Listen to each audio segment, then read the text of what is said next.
जय गुरुदेव।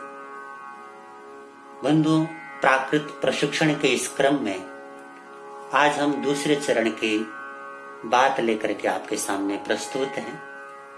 अभी तक आपने प्राकृत का जो बेसिक परिचय है उसको जानना प्रारंभ किया है और प्राकृत की कुछ बेसिक चीजें हैं, जब तक उनको ठीक से नहीं जान लेते तब तक आगे की यात्रा सुगम नहीं हो पाती। बहुत सारे विद्वान आज के समय में बोल देते हैं कि प्राकृत को सीखने के लिए संस्कृत को सीखना बहुत आवश्यक है, लेकिन ऐसा बहुत जरूरी नहीं है। अगर आपको संस्कृत नहीं आता है तब भी आप प्राकृत सीख सकते हैं, उसको बोल सकते हैं, उसको भली भांति जान सकते हैं। और मेरा प्रयास यही है कि मैं संस्कृत को आधार में रख करके प्राकृत न सिखाऊं, हिंदी को आधार में रख करके आपको प्राकृत सिखाऊं। तो हिंदी के आधार पर हम प्राकृत को कैसे सीख सकते हैं, कैसे उसका प्रयोग अपने जीवन व्यवहार में कर सकते हैं, ये मेरा प्रयास है। तो इसी संदर्भ में आज का दूसरे दिन का पाठ आपके सामने मैं लेकर के उपस्थित हूँ। चलिए आज के पाठ को सीखते हैं। आज हम लोग बात करेंगे ध्वनि की। व्याकरण के अंदर ध्वनि का बहुत बार प्रयोग किया जाता है। हम समझेंगे कि ध्वनि का अर्थ क्या है। हम लोग स्वर और व्यंजनों का प्रयोग करते हैं, उनको वास्तव में ध्वनि कहा जाता है। और आप सभी भली भांति जानते हैं, जब हम अ आ ई या क ख ग घ आदि का उच्चारण करते हैं तो जो अ आ आदि आकृति है उसका उच्चारण नहीं करते, ध्वनि का उच्चारण करते हैं। तो अ आ या क का इत्यादि ध्वनियों को हम लोगों ने एक आकार दिया समझने के लिए। जब इस प्रकार का कोई वर्ण हम देखते हैं तो हम इसको अ बोलते हैं, जब इस प्रकार का कोई वर्ण हम देखते हैं तो इसको क बोलते हैं। ये जो क बोलते समय होने वाली ध्वनि है, उस ध्वनि को हमने ये आकार दिया है। अ बोलते समय होने वाली ध्वनि को हमने ये आकार दिया है। हकीकत में हम लोग ध्वनियों का ही प्रयोग करते हैं। तो आप समझ गए, ध्वनि का अर्थ है स्वर और व्यंजन। इस प्रकार से ध्वनि के दो भेद हो जाते हैं, स्वर और व्यंजन। ये दो प्रकार की ध्वनियां सभी भाषाओं के अंदर प्रयुक्त होती हैं। हम लोग प्राकृत की बात कर रहे हैं तो प्राकृत की ही बात करते हैं कि प्राकृत भाषा में स्वर और व्यंजन के रूप में दो प्रकार की ध्वनियों का प्रयोग किया जाता है। अब इनके कितने कितने प्रकार हैं, तो हम आते हैं स्वर में। हिंदी में जितने स्वरों का प्रयोग होता है, प्राकृत में उतने स्वरों का प्रयोग नहीं होता। तो प्राकृत में कौन कौन से स्वर प्रयुक्त होते हैं, एक बार मैं आपको लिख देता हूं। प्राकृत में प्रयुक्त होने वाली ध्वनियां मूल रूप से 8 हैं और प्राकारांतर से 10 ध्वनियां हम कह सकते हैं। अ ई उ ए ओ, आ ई उ ए ओ। तो आप इन तीनों से और इन पांचों से भली भांति परिचित हैं। तो 8 प्रकार की ध्वनियां हम लोग प्राकृत के अंदर मानते ही हैं। ए और ओ, ये दो ध्वनियां जो हैं, जब भी संयुक्त वर्ण से पहले ए और ओ का प्रयोग होगा वो ह्रस्व रूप में होगा और स्वतंत्र रूप से ए और ओ दीर्घ ही स्वर हैं। तो दीर्घ और ह्रस्व स्वर के भेद से अगर हम बात करें तो 5 प्रकार के ह्रस्व स्वर और 5 प्रकार के दीर्घ स्वर हम कह सकते हैं। इस प्रकार से समझने में आसानी हो जाती है। तो एक इस प्रकार से जब हम देखेंगे तो स्वरों के 10 भेद हमारे को प्राकृत में प्राप्त हो जाएंगे। मूल रूप से 8 भेद ही प्राकृत में गिने जाते हैं। मात्र ए और ओ को ह्रस्व और दीर्घ करने के कारण इनकी ह्रस्वता और दीर्घता को भिन्न भिन्न मानने से 2 स्वर बढ़ जाते हैं, तो 10 स्वर हम मान सकते हैं। स्वतंत्र रूप से मैंने कहा कि संयुक्त वर्ण से पहले जब भी ए और ओ आएगा तब तो वो ह्रस्व होगा ही, उसमें ये वाला चिन्ह हो या न हो, ह्रस्व ही मानेंगे। किंतु जहां संयुक्त वर्ण के अतिरिक्त कहीं पर भी ए और ओ का प्रयोग होता हो और वहां पर अगर ये चिन्ह कहीं हमारे को मिल जाए तो हम समझ जाएंगे कि ये दोनों वर्ण ह्रस्व हैं। तो ये ह्रस्व का ही चिन्ह है। ए और ओ को ह्रस्व दिखाने के लिए अलग से कोई लिपि चिन्ह स्वीकार नहीं किया है, इसलिए विद्वानों ने इसी चिन्ह को ह्रस्व करने के लिए स्वीकार किया है। तो इनको अगर ह्रस्व और दीर्घ के रूप में भेद करेंगे तो 10 स्वर हो जाएंगे और इनको अभेद करेंगे तो 8 स्वर हो जाएंगे। तो इस प्रकार से मूल रूप से 8 और प्राकारांतर से 10 स्वरों का प्रयोग प्राकृत में होता है, आप जान गए। अब बात करते हैं व्यंजन की। व्यंजन के अंतर्गत 25 स्पर्श व्यंजन, 4 अंतस्थ व्यंजन और 3 ऊष्म व्यंजन, इनका प्रयोग प्राकृत में प्राय करके होता है। 25 स्पर्श व्यंजन को आप समझ सकते हैं क वर्ग से लेकर के प वर्ग तक। तो क वर्ग से लेकर के प वर्ग तक के जो व्यंजन है क ख ग घ ङ च छ ज झ ञ ट ठ ड ढ ण त थ द ध न प फ ब भ म, ये 25 स्पर्श वर्ण हो गए, ये प्राकृत में प्रयुक्त होते हैं। और 4 जो अंतस्थ हैं य र ल व, ये 4 अंतस्थ वर्ण हो गए। और 3 ऊष्म वर्ण में श स ह, ये 3 ऊष्म वर्ण हैं। तो इस प्रकार से देखिए तो 25 और 4 29 और 3 32, कुल मिलाकर के 32 व्यंजन प्राकृत में प्रयुक्त होते हैं। किंतु यहाँ पर किंतु को समझना बहुत आवश्यक है। किंतु ये जो 3 वर्ण हैं, क वर्ग का पंचम वर्ण ङ, च वर्ग का पंचम वर्ण य और ऊष्म का श, इन तीनों वर्णों के बारे में बहुत महत्वपूर्ण नियम प्राकृत के अंदर बनाए गए हैं। ये जो ङ और य है, ये मात्र अपने वर्ग के वर्णों के साथ संयुक्त अवस्था में मिल सकते हैं, मिलना जरूरी नहीं है। संयुक्त अवस्था में मात्र रह सकते हैं, असंयुक्त अवस्था में इनका प्रयोग प्राकृत में नहीं होता। मात्र जो ङ है, ये ङ क ख ग और घ, इन चारों वर्णों के साथ संयुक्त अवस्था में प्राप्त हो सकता है। और जो य है, ये च छ ज और झ, इन चारों वर्णों के साथ संयुक्त अवस्था में प्राप्त हो सकता है। होना जरूरी नहीं है, लेकिन इसका प्रयोग साहित्य में कई बार मिल जाता है, तो उसको हम गलत नहीं कहेंगे। तो केवल संयुक्त अवस्था में ङ और य का प्रयोग प्राकृत में होता है, अलग से इन दोनों का वर्ण प्रयोग नहीं होता। तो इस दृष्टि से देखें तो 2 वर्ण हमारे कम हो जाते हैं। तो यहाँ हमने जो 32 लिखे थे उनमें 31 ही रह गए। उसके बाद बात करते हैं श, इसका नाम है तालव्य श। तालु से इसका उच्चारण होता है, इसलिए तालव्य। जहां से हम लोग च छ ज झ इन चारों वर्णों का उच्चारण करते हैं, वहीं से इसका उच्चारण किया जाता है श। तो ये जो तालव्य श है, इसके बारे में महत्वपूर्ण नियम ये है ध्यान रखने वाला कि इसका प्रयोग प्राकृतों में से मात्र मागधी प्राकृत में होता है। केवल मागधी प्राकृत में इसका प्रयोग होगा और वहां पर मागधी में इसका और इसका प्रयोग स्वतंत्र रूप से नहीं होता, एक मात्र संयुक्त अवस्था में मिलता है। उसकी चर्चा हम उसी मौके पर करेंगे। अभी समझने वाली बात यह है कि ये जो तालव्य श है, तालव्य श का प्रयोग सामान्य रूप से प्राकृत में नहीं किया जाता है, केवल मागधी प्राकृत में इसका प्रयोग होता है। मागधी के अलावा महाराष्ट्री, शौरसेनी, अर्धमागधी आदि प्राकृतों में इस तालव्य श का प्रयोग नहीं किया जाता। तो एक वर्ण और कम हो गया। तो इस दृष्टि से देखें तो केवल 29 व्यंजन ही मूल रूप से प्राकृत में प्रयुक्त किए जाते हैं। इस बात को हम समझ जाएं। मूल रूप से 8 स्वर हैं और मूल रूप से 29 व्यंजन हैं, लेकिन साथ में ङ य श ये तीनों व्यंजन किसी न किसी अपेक्षा से वहां पर प्रयोग होता भी है इन तीनों का।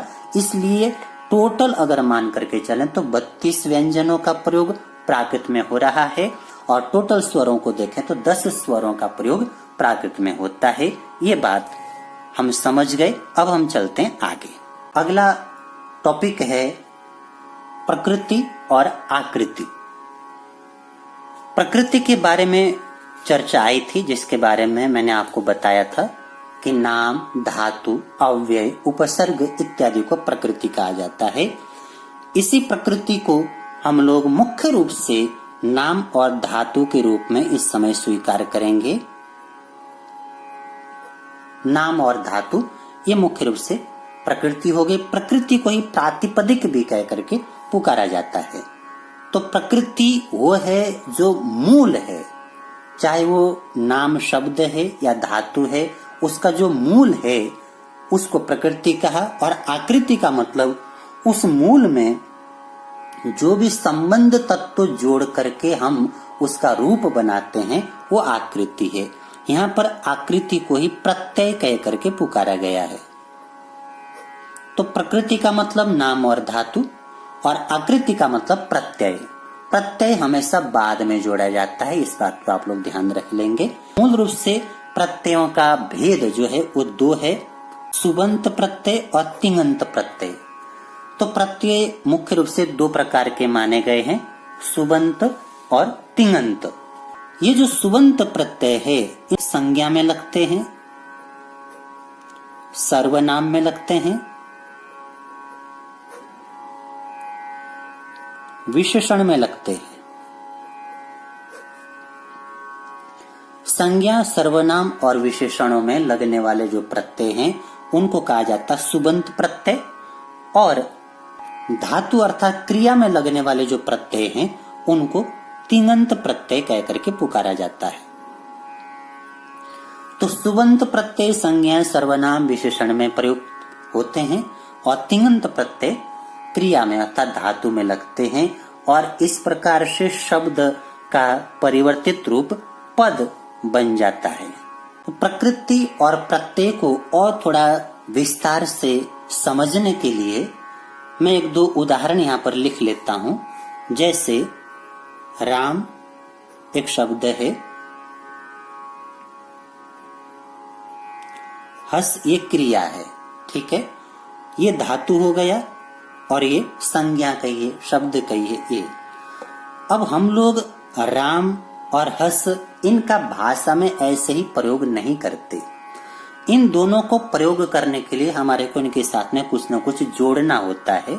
जैसे कि मैं पहले ही बता चुका हूं कि जब हम लोग हिंदी में प्रत्यय संयुक्त करते हैं तो शब्द के बाद करते हैं। जैसे राम ने, राम को, राम के द्वारा, राम के लिए आदि आदि। राम जैसा है उसी रूप में वहां पर हमारे को प्रयोग में मिलता है, लेकिन राम के साथ साथ ने, को, के द्वारा आदि आदि जो हम जोड़ देते हैं उसको संबंध तत्व कहा जाता है। संबंध तत्व अर्थात प्रत्यय।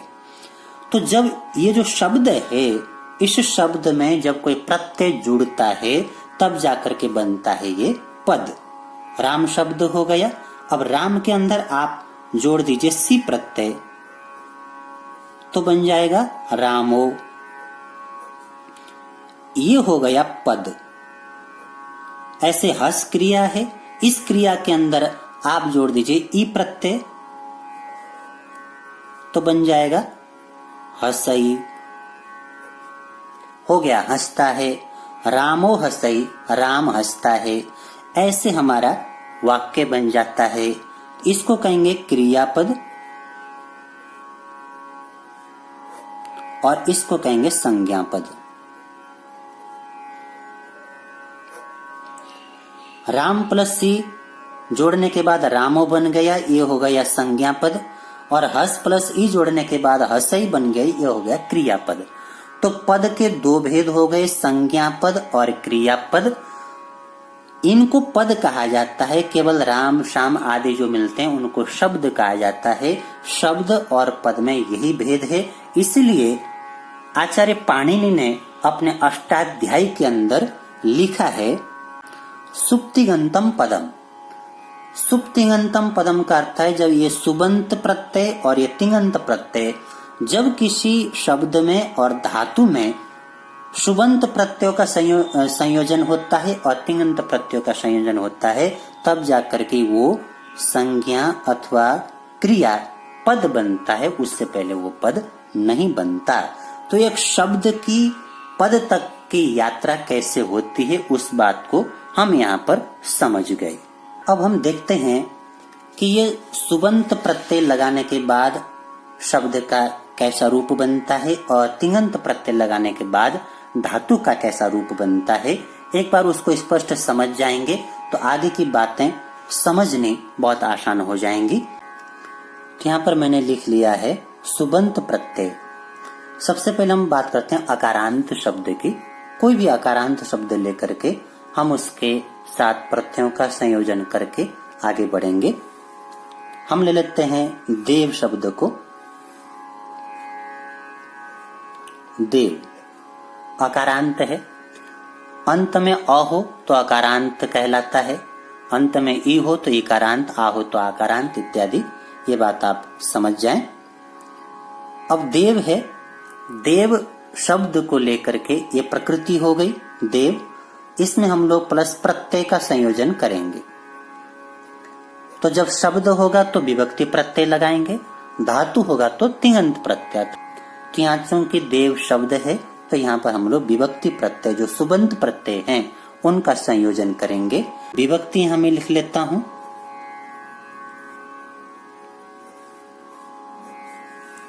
यहाँ पर एक वचन और यहाँ बहुवचन।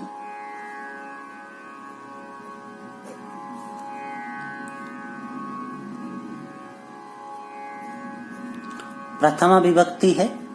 यहाँ पर जो प्रथमा विभक्ति का चिन्ह है उसके बारे में आप लोग जान चुके हैं। सी प्रत्यय प्रथमा विभक्ति एक वचन में लगता है, तो हम लोग यहाँ लिखेंगे देव प्लस सी बराबर देवो। देव प्लस सी होने के बाद देवो बनता है। कैसे बनता है ये हम लोग व्याकरण के अंदर सीखेंगे क्रमशः। पहले आपको ये पता चल जाए कि क्या बनता है, फिर इसका कैसे हुआ इसके बारे में मैं अगले स्टेप पर चर्चा करूंगा। तो देव प्लस सी किया तो बन गया देवो। ऐसे बहुवचन में देव प्लस जस किया तो बन गया देवा। ठीक है। सी जस आदि प्रत्ययों के बारे में मैं बात कर चुका हूं। अब इन प्रत्ययों का प्रयोग हम कैसे शब्द के अंदर करें इसके बारे में आज आपको मैं बता रहा हूं। ऐसे द्वितीय विभक्ति की बात करते हैं। द्वितीय विभक्ति में अम प्रत्यय हमने लगाया था, देव प्लस अम बराबर देवम। और द्वितीय बहुवचन में शस। द्वितीय बहुवचन में दो रूप बन जाते हैं, एक तो प्रथमा बहुवचन की तरह देवा और एक देवे। तृतीया की बात करते हैं। तृतीया में देव प्लस टा है तो देवेण देवेणम, ये दो रूप बनेंगे। ऐसे ही बहुवचन में देव प्लस भिस है, बहुवचन में तीन रूप हो जाते हैं, देवे ही देवे ही देवे ही। देवे ही यहाँ पर न चंद्रबिंदु है न अनुस्वार है, दूसरे में चंद्रबिंदु है और तीसरे में अनुस्वार है। तो ये तीन प्रयोग तृतीया विभक्ति बहुवचन के अंदर हो जाते हैं। जब देव प्लस भिस होगा तो ये तीन रूप बन जाएंगे। कैसे बनेंगे उसकी चर्चा हम आगे करेंगे। चतुर्थी की बात करते हैं। चतुर्थी विभक्ति एक वचन में तीन प्रकार के प्रयोग हमारे को मिल जाएंगे। देव प्लस संज्ञ होगा तो देवाय, देवाय और देवस्स। देवस्स ये षष्ठी विभक्ति का प्रत्यय है। चूंकि षष्ठी का प्रयोग चतुर्थी के लिए होता है, ये प्राकृत का अपना नियम है। तो जब ये लगाएंगे तो देवस्स बन जाएगा। और तादर्थ्य के लिए आय और आय ये दोनों प्रत्यय भी चतुर्थी एक वचन में प्रयुक्त होते हैं। तो तीन रूप हमारे को मिल सकते हैं, देवाय, देवाय और देवस्स। ऐसे बहुवचन में देवाण देवाणम, षष्ठी की तरह। देव प्लस भ्यस होगा तो देवाण और देवाणम, जैसे हमने अरिहंताणम अरुहंताणम अरहंताणम बनाया, सिद्धाणम बनाया इत्यादि। बात करते हैं पंचमी की। पंचमी विभक्ति एक वचन में लगने वाला जो ङसी प्रत्यय है, इसको प्राकृत में 6 आदेश हो जाते हैं। तो 6 आदेश होने के कारण 6 रूप बन जाएंगे। देवाओ, देवत्तो, देवाऊ, देवाही, देवाहिंतो और देवा। तो ये 6 प्रयोग हमारे को पंचमी एक वचन में मिल जाएंगे। देखिए, देवा जो पद है वो पंचमी एक वचन में भी है, द्वितीय बहुवचन में भी है और प्रथमा बहुवचन में भी है। तो हमारे को प्रसंग देख करके निर्णय करना पड़ता है। कहीं देवा शब्द आया तो मात्र देवा पद आने मात्र से हम उसका एक अर्थ नहीं करेंगे, हम उसका प्रसंग देखेंगे कि कौन सी विभक्ति का वहां पर प्रयोग हुआ है और किस संदर्भ में बात कही गई है। उसके अनुसार वहां पर प्रथमा की बात है, द्वितीय की बात है या पंचमी की बात है, उसका हम लोग निर्णय करने में सक्षम हो सकेंगे। तो ये 6 प्रकार के प्रयोग पंचमी एक वचन में होते हैं, इसको आप जान गए। बात करते हैं षष्ठी की। षष्ठी विभक्ति एक वचन में ङस प्रत्यय लगता है, तो देव प्लस ङस करेंगे तो बन जाएगा देवस्स। और ऐसे ही बहुवचन में आम प्रत्यय लगता है, तो इसको जोड़ने के बाद बन जाएगा देवाण अथवा देवाणम। ये 2 रूप बन जाएंगे। तो चतुर्थी में भी देवाण देवाणम का प्रयोग हो रहा है और षष्ठी में भी यही प्रत्यय लग रहा है, क्योंकि चतुर्थी के स्थान पर षष्ठी का प्रयोग प्राकृत में होता ही है। ये बात आप समझ गए हैं। बात करते हैं सप्तमी की। सप्तमी विभक्ति में जब इस नी का प्रयोग करेंगे तो पद बन जाएगा देवे देवम में, और बहुवचन में देव प्लस सुप प्रत्यय लगाएंगे तो देवेशु या देवेशुम, ये 2 रूप बन जाएंगे। इसी प्रकार बात करते हैं संबोधन की। संबोधन में मैं पहले बता चुका हूं कि जो प्रथमा विभक्ति के प्रत्यय हैं वही लगते हैं। संबोधन एक वचन में जो लगने वाला सी प्रत्यय है, उसमें 3 प्रकार के रूप हमारे को देखने को मिल जाते हैं। देव, देवा, देवे। और बहुवचन की बात करते हैं तो बहुवचन में देव प्लस जस करेंगे तो आ होकर के देवा, ये बन जाएगा। तो ये सुबंत प्रत्यय के अकारांत शब्द में लगने वाले जो रूप हैं, उनका एक बार मैंने परिचय आपको दे दिया है कि सुबंत प्रत्यय लगने के बाद अकारांत शब्द में किस किस प्रकार का भेद प्रभेद उपलब्ध होता है। इस बात को आप समझ गए। आगे इन्हीं प्रत्ययों का जब हम लोग एकारांत शब्दों में प्रयोग करेंगे अथवा उकारांत शब्दों में प्रयोग करेंगे या भिन्न शब्दों में प्रयोग करेंगे, उनके कैसे कैसे रूप बनते हैं, इनका भी परिचय क्रमशः मैं आपके सामने प्रस्तुत करूंगा। और उसके साथ साथ जो धातुओं में लगने वाले तिङंत प्रत्यय हैं, उनका संयोजन होने के बाद धातुओं का कैसा कैसा रूप बनता है, उसके बारे में भी मैं क्रमशः आपसे बात करूंगा। ये बेसिक चीजें हैं, एक बार इनको हम जान लेंगे तो आगे आने वाले सूत्रों का अर्थ समझना हमारे को बहुत आसान हो जाएगा। तो इस प्रकार का जो विश्लेषण है ये बहुत महत्वपूर्ण है। इसको आप लोग बहुत बारीकी से समझें, सीखें और आगे आने वाले जो सूत्र हैं उनको पढ़ने की योग्यता को डेवलप करेंगे, तो आप लोग बहुत आसानी से प्राकृत के इस यात्रा में सफल हो सकेंगे। तो अभी आप लोगों ने जाना प्रकृति और प्रत्यय का क्या भेद है, प्रत्यय के कितने कितने रूप हैं, साथ ही शब्द और पद में क्या अंतर है, ये बात भी आप लोगों ने सीखा। सामान्यतया हम लोग पद को शब्द बोल देते हैं, शब्द को पद बोल देते हैं, लेकिन व्याकरण की दृष्टि से शब्द का अर्थ अलग है, पद का अर्थ अलग है। शब्द का प्रयोग कोश ग्रंथों में प्राय करके होता है और पद का प्रयोग भाषा के अंदर होता है। हम लोग जब भी भाषा का व्यवहार करते हैं वहां पर शब्दों का प्रयोग नहीं होता, पदों का प्रयोग होता है। पद मिलकर के वाक्य बनता है और वाक्य से अर्थ का प्रस्फुटन होता है। तो इस बात को हम समझ गए और आज आपने सीखा सुबंत प्रत्यय लगने के बाद प्राकृत के जो पद हैं वो किस रूप में डेवलप होते हैं। अकारांत पदों की आज चर्चा हुई है। आगे क्रमशः इस प्रकार का पाठ आपके सामने आता रहेगा। और आप देख रहे हैं कि मैं हिंदी के आधार पर ही आपको प्राकृत का परिचय देने का प्रयास कर रहा हूँ। जो प्राकृत व्याकरण के सूत्र हैं वो आचार्य हेमचंद्र ने संस्कृत में लिखे, उनकी अपनी व्यवस्था थी।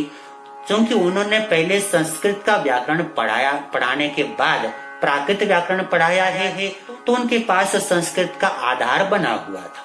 वो बात हमारे पास नहीं है। हमारे पास हिंदी का आधार है, तो हम लोग प्राकृत को हिंदी के आधार पर ही सीखेंगे, समझेंगे और बहुत आनंद आएगा। हम लोग सहज रूप में अपने आगम ग्रंथों की प्राकृत साहित्य के शब्दों के साथ परिचित हो सकेंगे और उनका अर्थ हृदयंगम कर सकेंगे। ये मेरा प्रयास है। अवश्य इसके साथ बने रहें और इस पाठ को सीखें, खूब अच्छे से सीखें। अगला पाठ बहुत जल्दी आपके सामने लेकर के मैं पुनः उपस्थित होऊंगा। इतने प्रेम से आपने मेरे शब्दों को सुना और उसके लिए आपको बहुत बहुत धन्यवाद। आप सबके भीतर में विराजमान पवित्र परमात्मा को नमन करता हूँ। जय गुरुदेव। गुरुवर के हर वचन